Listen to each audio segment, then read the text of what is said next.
अस्सलाम वालेकुम दोस्तों, मैं हूँ आपके हैदर अली शाह और आप देख रहे हैं चैनल एनिमल लवर्स पाकिस्तान। तो दोस्तों ये देख सकते हैं आप लोग, एक बकरा आया हमारे पास अभी।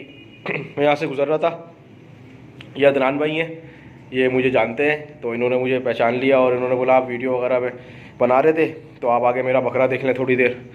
तो इनके बकरे को थोड़ा सा केस है सिर्फ अपारे का, लेकिन अपारा नहीं है इसको। इसने क्या करा है, ये मेंगनी नहीं कर रहा, तकरीबन 1-1.5 दिन हो गया, 2 दिन हो गए। तो इसका इलाज जो मैं आपको बताता हूँ, सकरी मसाला। उस सकरी मसाला लेना है आपने आधे पैकेट का आधा, और आधी डली जो लेना पुराना गुड़। लेकिन पुराना गुड़ हो दोस्तों, काफ़ी दुकान वाले नया गुड़ दे देते हैं आपको पुराना बोल के। पुराना गुड़ काला होता है, बिल्कुल काला, ख़राब लग रहा होगा लेकिन वो होगा काम का।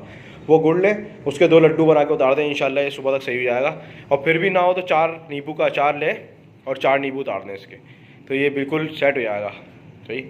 और नान भाई, और कोई प्रॉब्लम तो नहीं है? नहीं, और वीडियो कैसी लगती है हमारी, ये बताएं आप। जबरदस्त, जब तो मैंने आपको रोका। अच्छा, आपका शेरा ही बड़ा जबरदस्त माशाल्लाह, अच्छा शुक्रिया, बहुत शुक्रिया। चले दोस्तों, फिर मिलते हैं आपसे किसी और वीडियो में। आपका हैदर अली शाह, आप देख रहे हैं चैनल एनिमल लवर्स पाकिस्तान। अल्लाह हाफिज़।